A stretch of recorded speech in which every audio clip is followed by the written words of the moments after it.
Hello everyone, my name is Mamor. I'm a second year student at NYCPM, the Podiatry program, and today I'm going to be going over in detail the lower limb and the osteology of it. So we're going to first start off from a proximal view of the superior surface of the tibia, and we're going to make our way down. After we finish the superior and proximal surfaces of the tibia and fibula, we're going to make our way down to the anterior, lateral, medial, and posterior surface of the tibia and fibula. Then we're going to move on to the ankle joint, and then we're going to move on to the tarsal bones, the hindfoot bones, and the forefoot bones. And we're also going to define what consists of hindfoot, midfoot, and forefoot, and their substituents. So first things first is you have to orient yourself. Are you looking at a right tibia and fibula, or are you looking at a left tibia and fibula? Now, from a complete proximal view, you can actually make that distinction. From a proximal view, I can make the distinction that the medial condylar surface is larger than the lateral condylar surface. After making that distinction, I know that this portion of the tibia is medial, and I know now that this is the smaller articular lateral condylar surface, that this is the lateral portion. The medial portion will always be bigger, and it will articulate with the medial femoral condyle, which is also larger than the lateral. In the middle, you'll see two eminences, and likewise, this is going to be called the intercondylar eminences. So anteriorly, it's the anterior intercondylar eminences, and posteriorly, it's the posterior intercondylar eminences. The anterior is where the ACL will originate from, and the posterior intercondylar area is where the posterior cruciate ligament will originate from. That is the ligamentous correlation of the proximal portion of the tibia. On the superior view, you can also see a little protuberance right here. This is the tibial tuberosity, and this is the ultimate destination of the insertion of the quadriceps tendon via the patellar tendon or ligament. The patellar tendon or ligament will insert here, and inflammation of this tuberosity is associated with Osgood-Schlatter syndrome.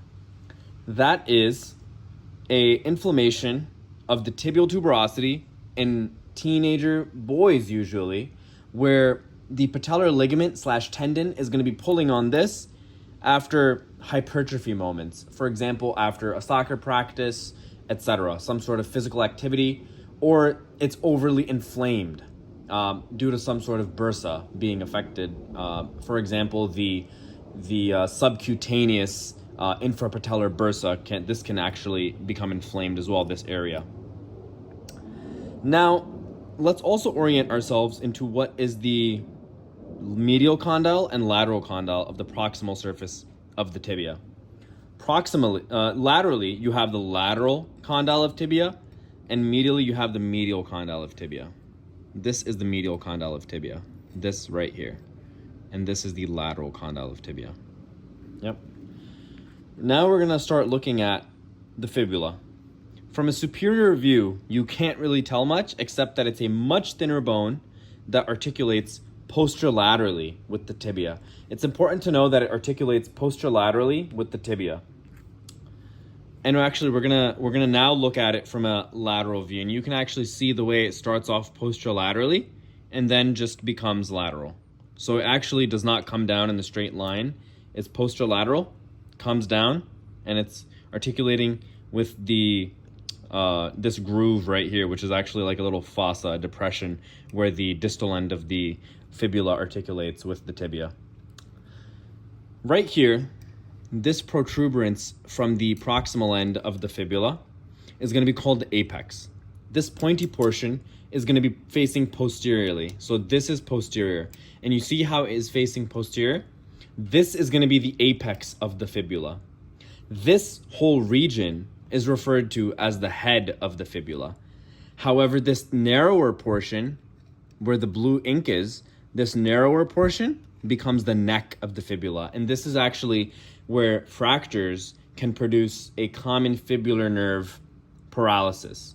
Because at this point, As the common fibular nerve descends, it will divide into superficial and deep branches. The deep branch will supply the anterior compartment muscles. The superficial fibula will supply the lateral compartment muscles of the leg.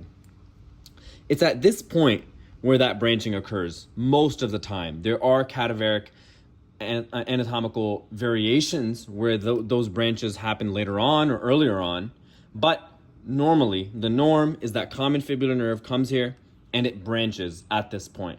So that is why foot drop is associated with a fibular neck fracture, because of the common fibular nerve paralysis, or usually because of the deep fibular nerve paralysis, because that will then paralyze the dorsiflexors, plantar flexors become overactive, and you have no antagonistic function of the dorsiflexors preventing plantar flexion, and thus you have foot drop. That's the whole musculoskeletal and like neurovascular reason why you would have foot drop then, because of a fracture right here. We're also now gonna move anterior, just so that we cover the proximal end of tibia and fibula completely. So I mentioned that this bump right here is called the tibial tuberosity. Many things are clinically associated with this. The subcutaneous infrapatellar bursa is associated with this, and it also ends up getting inflamed. And in that case, when the bursa gets inflamed, it's called subcutaneous bursitis, subcutaneous infrapatellar bursitis, and it will also be then called clergyman's knee, from having frequently flexed knees, such as those in carpenters, roofers, tilers, where they have to be on their knees on this portion all day. We're actually now also gonna look at the anterior surface of the tibia. No muscle originates or attaches on the anterior surface of the tibia. That's very important to realize. It's a sharp end. Matter of fact, this whole portion, the anteromedial and anterior sharp border, have no origin for a muscle or anything else, have no origin or insertion, and that's very important to know. This becomes the anterior border. This is the anteromedial surface. It's flat and it's very geometrically rectangular. It's like a square, and it's like a long rectangle, whereas this is more like a jagged, sharp end, and you can actually feel it even on the cadaver. This is the the lateral end of the fibula, of the tibia, where muscles do originate from or do insert. This is a posterior view. And while we're still in the proximal portion of the tibia and fibula, it's important to now point out some landmarks on the posterior aspect of the tibia, which are important for origination and insertion of muscles. Now, right here is an oblique line. This is referred to as the soleal line. This soleal line will give the origin to soleus, a muscle which is the primary workhorse of plantar flexion at any angle of the knee.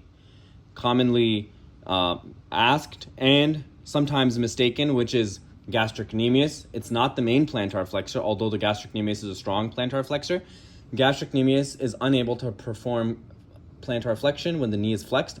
It is only able to produce plantar flexion when the knee is extended. That is a commonly asked exam question, and it's something to know.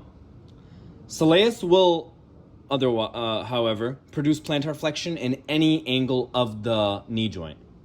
If the knee is flexed, if the knee is extended, if the knee is partially flexed, no matter what, soleus will participate in plantar flexion. Gastrocnemius, on the other hand, would be the one which is doing the initial propulsion, initial raising of the heel in the gait cycle. So now we have the posterior surface of the fibula. You can actually notice two foramina for the nutrient artery, which come off fibular artery. And I believe that should be it for the posterior surface. Nothing else is of clinical relevance or of exam-worthy notice from the proximal end of the tibia. I also would like to point out from the proximal anterior view of the tibia, you actually see a little tubercle right here. This is the Gerdy's tubercle, and it's also the insertion point of the IT band. The IT band is nothing but the lateral thickening of the fascia lata.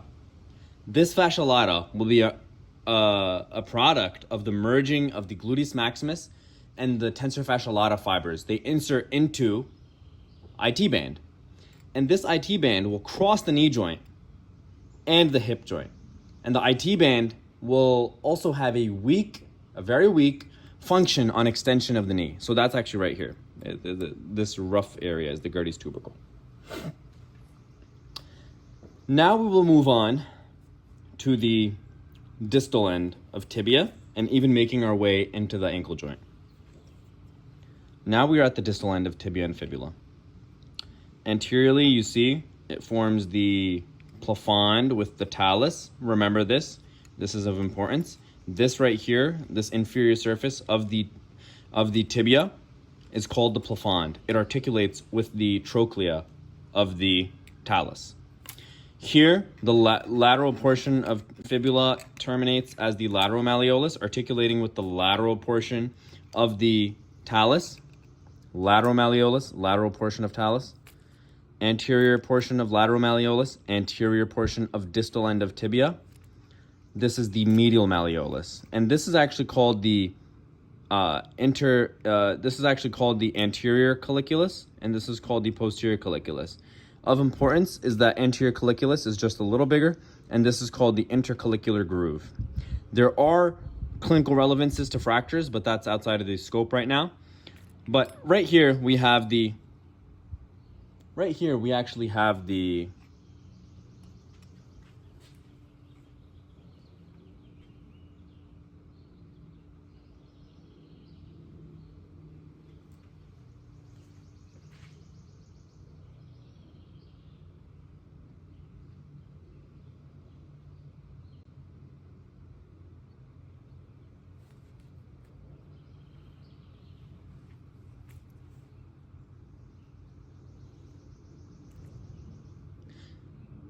Okay, so right here we also have, reiterating, anterior portion lateral malleolus, anterior portion distal end of tibia, anterior portion of the medial malleolus has the two colliculi, intercollicular groove. Now we're going to move on to the posterior portion. We're going to move on to the posterior portion of the tibia and fibula. Now on the posterior portion of the tibia, we have this groove you're going to notice initially. This groove is mainly made by tibialis posterior.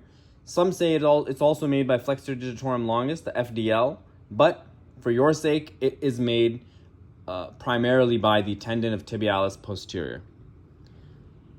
The posterior surface of tibia does not have anything else going on besides that. Similarly with the fibula. There's really not that much else going on posteriorly. There are originations of muscles, but pertaining to just plain osteology, nothing else really. That's really about it. Now we're going to move on to the foot bones. And boy, oh boy, are they something. Now we're looking at the foot bone in detail, and we are looking at it from a dorsal view. This is a dorsal view. Dorsal means top of the foot, and this is the plantar portion of the foot. This is plantar. This is plantar. This is dorsal. Plantar. But first we're going to look at a medial view. How do I know it's medial? Because there is the medial malleolus, and this would be a lateral view. In a medial view, you're going to notice a few landmarks. Here you have the talus. The talus articulating with the tibia and fibula is referred to as the talocrural joint. This is the name of the ankle joint. The talus articulating inferiorly with the calcaneus is referred to as the subtalar joint. The talus articulating anteriorly or distally with the navicular and inferiorly with the calcaneus is referred to as the talocalcaneo-navicular joint. It's referred to as one joint because they function as a unit. The purpose of the talus is to act like a keystone. You know, like that one brick, one stone on the top of an arch of a bridge? that's really the purpose of talus. It distributes weight evenly, or it should normally distribute weight anteriorly evenly and inferiorly evenly to the calcaneus. Continually looking at it from a medial view, you'll notice some features lateral from a medial perspective. You'll notice this depression, you'll notice this bump on the calcaneus, you'll notice this tuberosity from a lateral view of the navicular, you'll notice this tuberosity of cuboid medially, you'll notice the first metatarsal and its concave shape from the plantar aspect, and you'll also notice the distal and proximal phalanges of the first digit. That is from a medial view and what is seen on a medial view. Now we're going to look at a lateral view.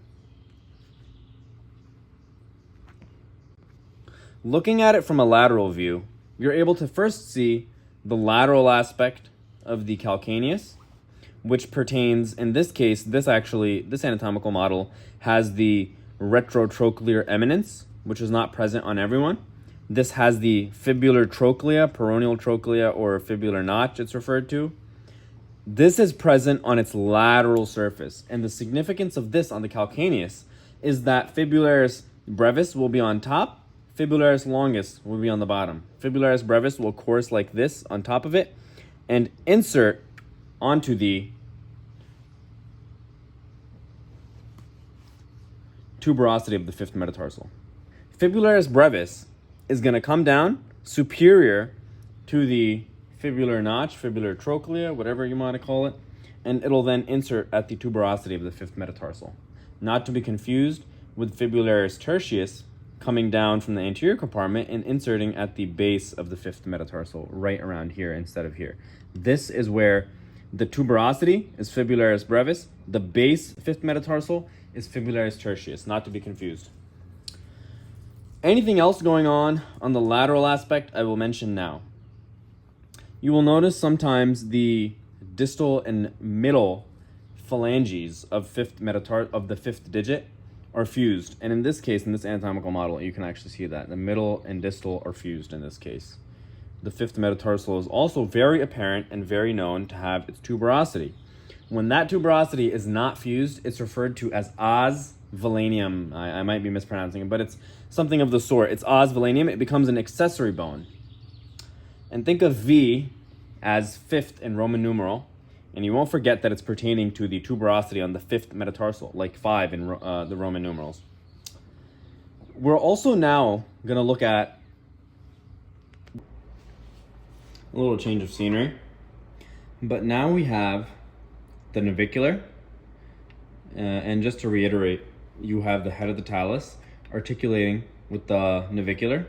You have the distal end of navicular articulating with all three cuneiform. So whenever you associate navicular, associate it with all of the cuneiform, the lateral, intermediate, and medial cuneiform. You have the cuboid lateral to the navicular, and you have the navicular tuberosity right here, which is one of the insertion points, the attachment points of the spring ligament. Spring ligament will span from the sustentaculum tali to the navicular tuberosity, but that's for a later concern. So the thing with the cuboid and navicular articulation is that it's only present in about 50% of people, so it's not always going to be present, but you should be familiar that they do articulate, and at times they do have a facet for each other. Now we're going to move on to cuneiform, or it's referred to as the transverse arch. Transverse arch is made up of the base of all 5 metatarsals, so right here, this spanning across the dorsum of the foot, and cuneiform and the cuboid. So transverse arch, to make your life easier, is like this, but it's actually on the plantar surface, so it would be like this. This makes up transverse arch.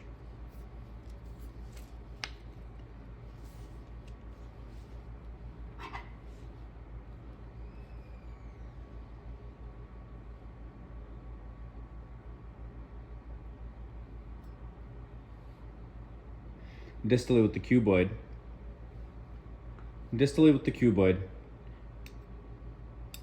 starting with medial cuneiform. Medial cuneiform is going to articulate distally with the first metatarsal and proximally with the navicular. The intermediate cuneiform will articulate distally with the second metatarsal and proximally with the navicular, medially with the medial cuneiform, and laterally with the lateral cuneiform. Moving on to lateral cuneiform will actually articulate anteriorly or distally with the third metatarsal, second metatarsal, fourth metatarsal, cuboid, and navicular. So lateral cuneiform, commonly asked, has 6 articulations. What are they? Second, third, and fourth metatarsals, intermediate cuneiform, navicular, and cuboid. Those are the 6 articulations of the lateral cuneiform. It's the one bone with the most articulations within the foot. That's very important. There are localized individual fractures of lateral cuneiform. However, it's rare, but it is seen in the literature nonetheless. You have now the cuboid, most laterally as the tarsal bone. The cuboid is going to have a tuberosity on its lateral aspect, but the cuboid articulates with lateral cuneiform, the fourth metatarsal, fifth metatarsal, and proximally with the talus. So cuboid is going to have articulations with 2 metatarsals, a cuneiform, the navicular occasionally, and the calcaneus. That is of importance. Now moving on to the rays, because I think that's also of importance. So what makes up a ray? So there are 5 rays. The 5 rays go as such. I'm gonna dorsiflex this foot. So what are the 5 rays? The 5 rays include calcaneus. Just to start over. What are the 5 rays? So a ray is this: a cuneiform and a metatarsal, a cuneiform and a metatarsal, a cuneiform and a metatarsal, and for 4th and 5th rays, it's just the metatarsals. I'll repeat that. What are the 5 rays? 1 through 5. There's 5 rays. There's the cuneiform and first metatarsal. This makes up the first ray. Second ray is made up of the metatarsal and the intermediate cuneiform. Third ray is made up of third metatarsal and lateral cuneiform. The 4th ray is made up of just metatarsal, and same with the 5th metatarsal. It's just the 5th ray. 5th ray and 4th ray are just the metatarsals alone, period. No cuboid involved, commonly mistaken.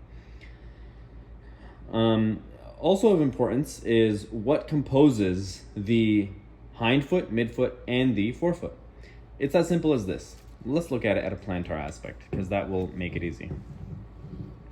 So what makes up the hindfoot? Let's go over that first.